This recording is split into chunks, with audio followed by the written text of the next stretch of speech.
Bonjour Douala et merci de nous accueillir. Je vous accueille le cœur enflammé de joie, vous, mais également nos millions de téléspectateurs, ceux du Cameroun et du monde entier qui sont tous chargés, faute d'informations.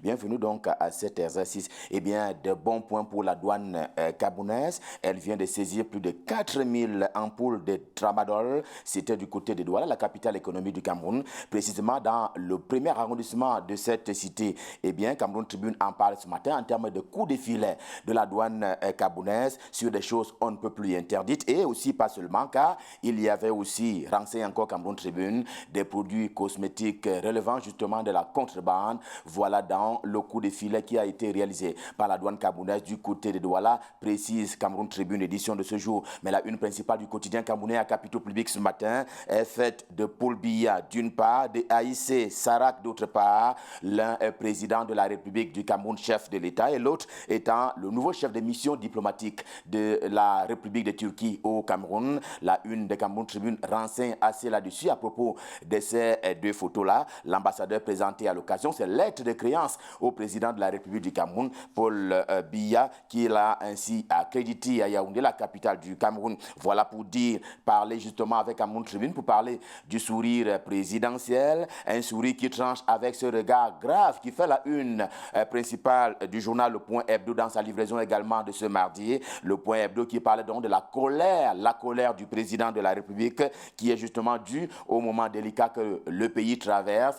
On parle de la crise dite anglophone dans le nord-ouest, mais également dans le sud-ouest camerounais. On parle de la lutte que le Cameroun mène contre la secte terroriste de Boko Haram dans la région de l'extrême nord. On parle également de faits de malgouvernance. Tout cela met le président en colère, renseigne justement le Point Hebdo qui, par rapport à cela, s'étonne de cette posture justement des députés originaires de la région du Sud. Il en veut précisément à ces députés qui ont fait leur part en commettant une lettre question de soutenir le président de la République. En tout cas, le Point Hebdo ne l'entend pas de cette oreille et c'est tout le contraire que pense justement le journal ce matin qui signale pour sa part, en deuxième une également, cette sérénité qui a été observée du côté de la mairie de Yaoundé 6e pour parler de Yoki Onana, le maire de cette municipalité qui affiche donc, dit-il, une certaine sérénité dont a besoin un maire en l'état actuel des choses pour pouvoir faire avancer les choses sur le terrain, justement, pas de sérénité à afficher. Au contraire, à la une de la primaire de l'info, également en kiosque ce mardi, le journal qui ouvre le grand dossier, oui, le grand dossier de la fonction publique camerounaise. Pour certains cas, les fonctionnaires de la République du Cameroun s'avèrent un frein au développement, hélas, car, dit-il, ils ne sont pas toujours d'appoint, ils ne travaillent toujours pas avec la conscience professionnelle requise et encore que le plus clair d'entre eux ne viennent pas au travail à l'heure 7h30, comme cela avait été indiqué. On se souvient également de ce tour qu'avait effectué l'ancien, que dis-je, les anciens chefs du gouvernement, premier ministre de l'époque, question d'appeler justement à l'attention et à la conscience des fonctionnaires camerounais afin qu'ils arrivent au travail à l'heure. Le journal parle d'ailleurs d'un fait d'extrémité on ne peut plus importante, à savoir qu'il compare justement le frein dont parle justement le journal, à savoir que les fonctionnaires camerounais sont à l'image, dit-il, et c'est extrême, sont à l'image de la secte terroriste Boko Haram, précise justement le journal dans sa livraison de ce jour. Et c'est encore un danger qui est signalé, car faut-il le rappeler, il y a lieu aujourd'hui de conscientiser davantage les agents publics et les fonctionnaires pour qu'ils participent effectivement à la gestion de la cité, à ce que le Cameroun décolle finalement. Info Matin, ce matin, a plutôt la tête déjà en les questions électorales pour parler des élections législatives et municipales qui devait se tenir au Cameroun en cette année 2019. Info Matin à la tête ailleurs, comme si les élections devraient avoir lieu demain, juste pour signaler qu'un décret présidentiel est intervenu hier et ce décret-là porte justement prorogation du mandat des conseillers municipaux sur l'ensemble du territoire camerounais. J'ai nommé le Cameroun prévisible, c'est ce que dit justement le journal au regard de la paix qui est donc en souffrance dans le nord-ouest et le sud-ouest camerounais. Ce n'était pas de cette façon que le quotidien bleu, le jour du jour, c'est le journal d'Aman Mana, le quotidien bleu qui est également en kiosque ce jour. Il ne voit pas ce texte de la même manière, en tout cas, comme Info Matin l'a expliqué tout à l'heure. Le jour précise cependant que le mandat a ainsi été prorogé avec justement des précisions en termes de date. Eh bien, le mandat en termes de prorogation des conseillers municipaux va donc courir jusqu'au 29 février 2020, un an ou presque encore en faveur des conseillers municipaux, de quoi faire frotter les mains à messieurs et dames les maires sur l'ensemble du territoire national. Et s'il y a un journal qui campe justement dans les mairies, que dis-je, les municipalités, c'est bien le municipal qui est en kiosque ce matin et qui parle justement de cette marche-là et une marche vers le développement intégral et intégré dans la capitale camerounaise, j'ai donc nommé Yaoundé. Il parle justement de Jack Bauer, du pseudonyme donc de délégué du gouvernement auprès de la communauté urbaine de Yaoundé, pour ne pas le nommer Gilbert Timi Evuna, lequel a baissé, semble-t-il, en intensité, lui qui avait été surnommé ainsi Jack Bauer à propos d'un certain nombre de travaux d'Hercule. Manifestement, il y a comme une baisse de régime, signale justement le municipal quant à l'effort de l'ordre urbain, parce qu'en l'état actuel des choses, il y a comme le désordre qui est de retour dans la cité capitale pour parler justement du désordre urbain, et il croit savoir que Gilbert Timievuna est bientôt de retour. Il a d'ailleurs annoncé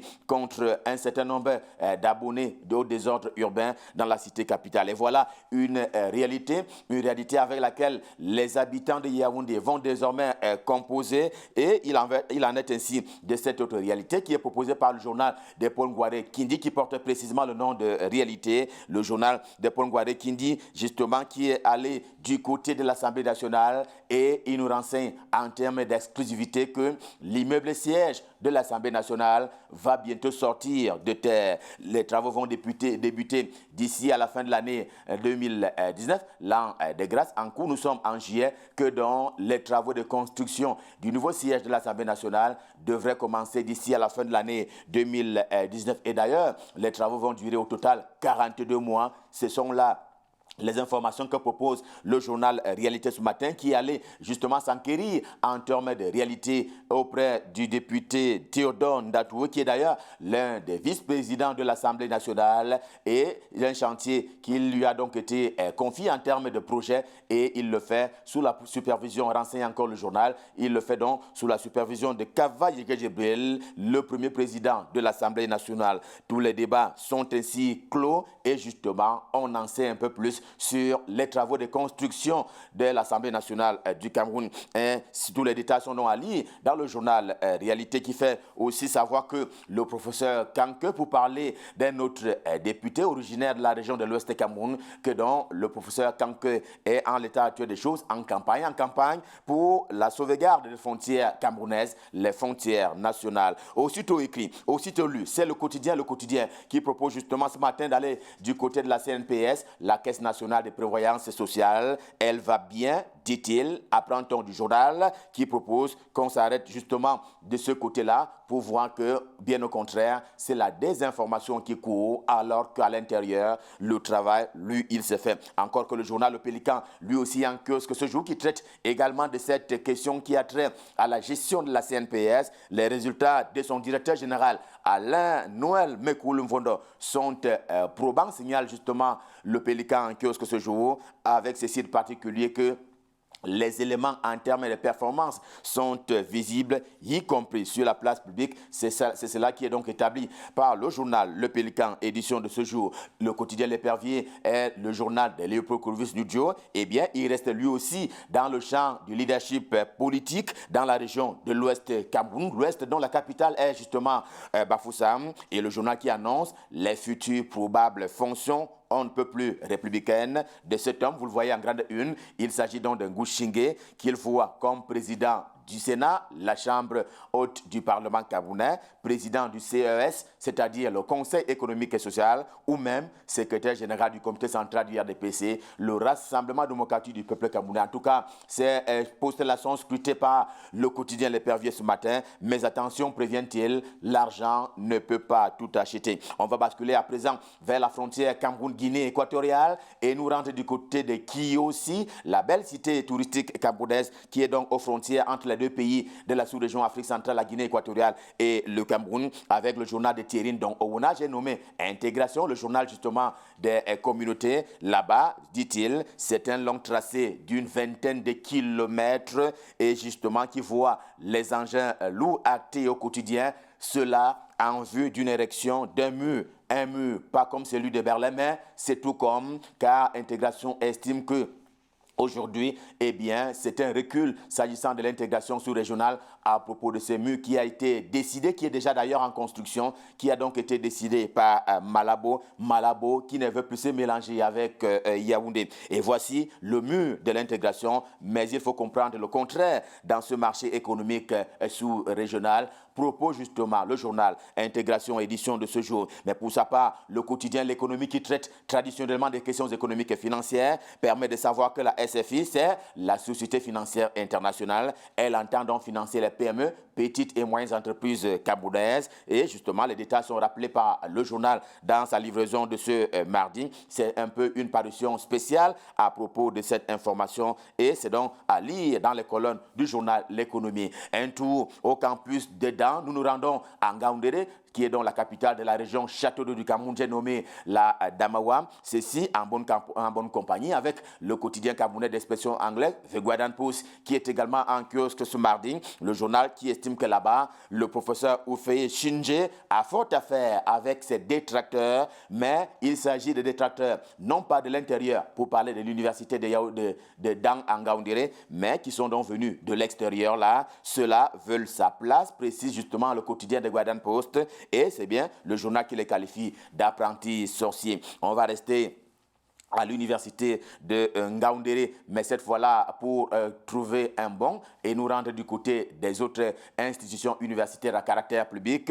Et c'est avec le journal de Georges-Alain Boyoumou, le quotidien Mutation. C'est le journal de la rue de l'aéroport qui dresse ce matin en deuxième une, vous allez le voir, les portraits de ces personnalités qui ont été portées à de nombreuses charges au sein des universités publiques camerounaises, tantôt comme président de conseil d'administration, tantôt comme recteur. D'ailleurs, en termes de portrait, il y va justement de celui du professeur Magloire Ondoa, qui est donc l'une des personnes dont le portrait est dressé ce matin par le quotidien Mutation, à la suite justement de ces nominations qui sont intervenues la semaine dernière par décret présidentiel. Mais la principale une du journal de Georges-Alain Boyoumou, Mutation édition de ce mardi, célèbre plutôt les championnes d'Afrique. Oui, elles sont championnes d'Afrique, tout est accompli. Les volleyeuses camerounaises ont été sacrées championnes d'Afrique en Égypte et c'est là, justement, dit-il, tout le bien qui a donc essuyé, dit-il, les larmes du peuple camerounais suite justement à la débâcle des